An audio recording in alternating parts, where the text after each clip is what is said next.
Tuhan mengatakan bahwa anak-anak dunia ini lebih cerdik daripada anak-anak terang. Tuhan berbicara tentang murid Kristus, tentang kita semua. Kita diharapkan bisa lebih cerdik. Bukan dalam hal duniawi, tetapi dalam hal iman. Bendahara yang tidak jujur itu dipuji oleh tuannya karena menggunakan kesempatan, jabatan untuk kemudian menyelamatkan masa depannya. Menggunakan apa yang dia punya untuk membangun relasi yang bisa menjamin keselamatan dia di masa depan. Tuhan tidak memuji kelicikan bendahara itu memanfaatkan kesempatan yang sebetulnya juga korupsi, tetapi Tuhan mau mengatakan kalau kita cerdik, kita itu bisa memperoleh keselamatan. Layambok para pengikut Kristus itu cerdik, memanfaatkan semua yang sudah diterima untuk keselamatan bukan hanya di dunia ini, tetapi keselamatan yang sifatnya jauh lebih besar, keselamatan kekal, baik di dunia ini maupun juga di dalam keabadian nanti. Intinya, kita diminta cerdik dengan penuh syukur, dengan penuh kreativitas, memanfaatkan semua anugerah yang kita punya untuk pertumbuhan iman, untuk kesaksian akan keselamatan, supaya hidup kita bersama ini menjadi sungguh-sungguh penuh berkat. Mengapa kita para murid Kristus tidak cerdik? Seandainya cerdik, wah, berita tentang keselamatan itu bisa sampai kemana-mana. Semua orang bisa percaya, semua orang bisa bahagia, semua orang bisa penuh kasih. Karena memang ajaran Tuhan itu luar biasa. Kalau sampai tidak menarik, mungkin karena kita yang kurang cerdik. Kalau sampai tidak inspiratif, mungkin karena kita yang kurang kreatif. Nah, pesan dari Tuhan itu, mari kita cerdik, mari kita kreatif terhadap iman yang sudah dianugerahkan Tuhan kepada kita.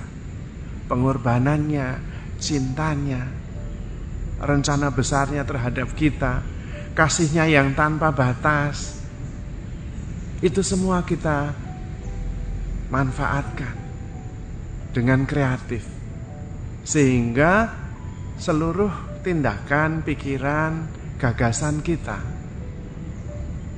bisa membawa warta gembira itu kepada semua orang dan membuat semua orang tertarik. Bukan hanya karena keagungan warta gembira pesan dari Tuhan, tetapi juga karena kreativitas dan juga kecerdasan kita.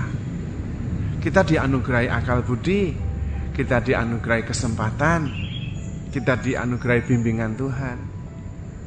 Maka mari kita memanfaatkan semuanya. Jangan kalah dengan orang-orang dunia ini, anak-anak dunia ini yang begitu cerdik untuk menyelamatkan diri. Kita jauh lebih punya potensi karena kita mempunyai firman Tuhan, mempunyai warta gembira yang menakjubkan luar biasa. Tinggal kita kreatif atau tidak, kita fokus atau tidak,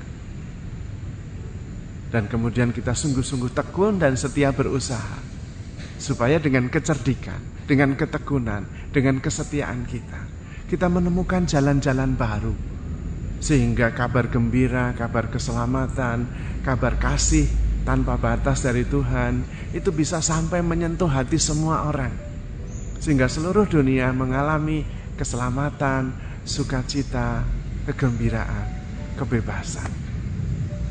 Di mana kecerdikan kita?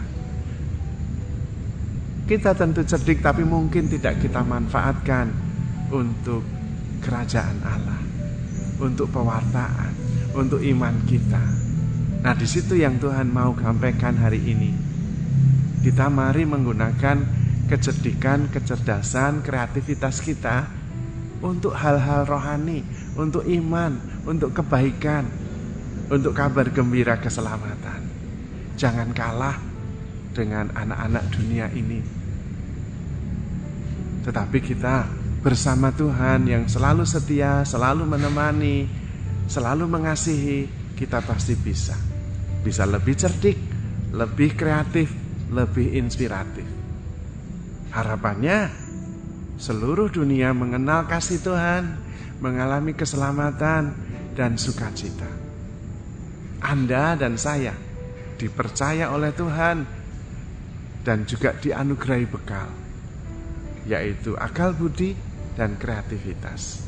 Mari kita memanfaatkannya menjadi lebih cerdik dalam kebaikan, menjadi lebih inspiratif di dalam warta keselamatan, menjadi lebih kreatif juga dalam mewartakan kasih Tuhan.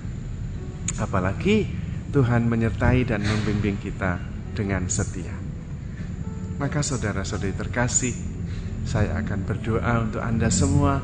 Semoga Anda semua makin kreatif, makin cerdik, makin mengalami kasih setia Tuhan dan mampu mewartakannya dengan kreativitas, dengan jalan-jalan baru, sehingga semakin banyak orang mengenal kasih Tuhan, mengenal penyertaannya, dan percaya kepadanya. Semoga Tuhan memberkati saudara semua di dalam nama Bapa dan Putra dan Roh Kudus.